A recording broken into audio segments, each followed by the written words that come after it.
Hmm. Masih di mute, Mas Bagus. Oh ya, baik, baik. Maaf. Baik. Ini ada satu pertanyaan juga, Hmm. langsung praktek ini sepertinya, Hmm, case study. betul. Jadi adalah yang pertama, untuk mukafaah yang cocok untuk pesantren seperti apa? Yang pertama. Karena saya melihat beberapa pesantren menerapkan UMR, bahkan ada yang 300.000 per bulan. Nah, dengan kalau untuk peluang dakwah non profit tanpa harus dibayar seperti panitia kajian dan sebagainya. Tetapi pernah ada juga yang bilang guru di pesantren juga disebut pejuang dakwah juga, padahal pesantren rata-rata bukan non profit. Mohon pencerahannya. Silakan Ustadz. Ini terkait Oke, case terima study kasih dan Mas apa Bagus. namanya praktek di pesantren begitu. Ya, betul, betul. Ini terkait dengan mukafaah ya, gaji ya.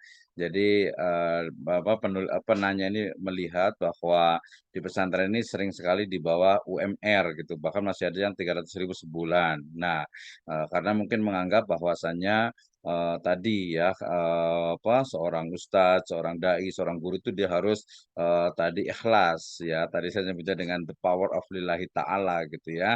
Nah, pernah ada yang dibilang guru pesantren juga disebut pejuang dakwah juga padahal pesantren rata-rata bukan non profit, mohon pencerahannya. Ya, yang setahu yang saya pahami wallahu alam bisawab bahwasanya kontrak akad yang terjadi yang dilakukan antara pesantren dengan guru ataupun dengan pegawai ya, itu adalah akad yang kembali lagi di surat An-Nisa ayat ke-29 dan juga surat Al-Baqarah 186 itu terkait dengan apa? Antarodin dan tidak boleh atau tidak la taqulu amwalakum bainakum bil batil ya.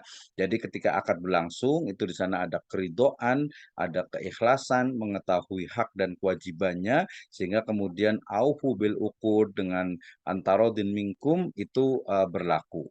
Nah, kemudian karena memang kebutuhan dari masyarakat sehingga kemudian sering sekali dikaitkan dengan apa? Dengan UMR ya, upah minimum regional ya, yang itu diterapkan memang kepada beberapa ada industri, finance, termasuk juga sebenarnya berbeda di dunia pendidikan. Jadi ada UMR yang memang khas di dunia pendidikan gitu ya.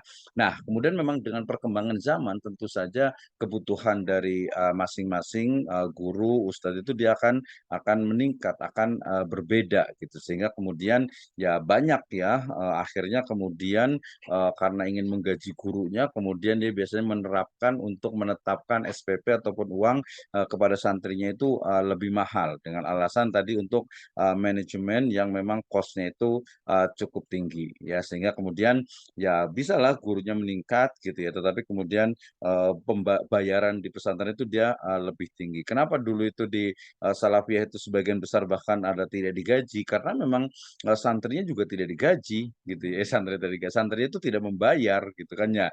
Jadi ya memang sesuai dengan zamannya ketika santri itu tidak membayar, santri itu dia tidak memberikan uang ke kiainya, otomatis yang mengajar pun lillahi taala ya memang tidak dibayar gitu ya, kecuali mungkin nanti kalau kiainya punya uang, kiainya itu mungkin punya penghasilan dan lain sebagainya baru biasanya dikasihkan. Itu yang awal ya. Tapi kemudian dengan perkembangan zaman tentu saja ya seorang guru itu dan banyak dibahas oleh para ulama nih tentang kebolehan seorang guru tadi Prof. Dedi juga sudah menyebutkan bahwa yang berhak untuk dapatkan gaji itu harusnya yang orang mengajarkan Al-Qur'an gitu. Apalagi dia memang khusus untuk di situ. Berarti dia harus apa? Harus diberikan gaji.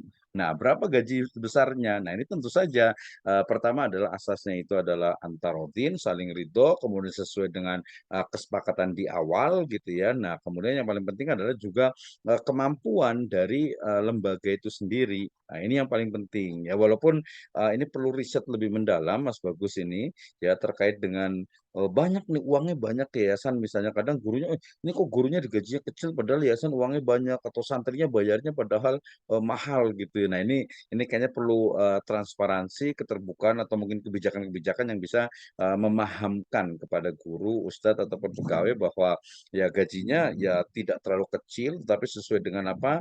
Saya lebih melihat konsep dari keadilan ini adalah sesuai dengan kontribusi yang diberikan kepada siapa pesantren tersebut gitu ya.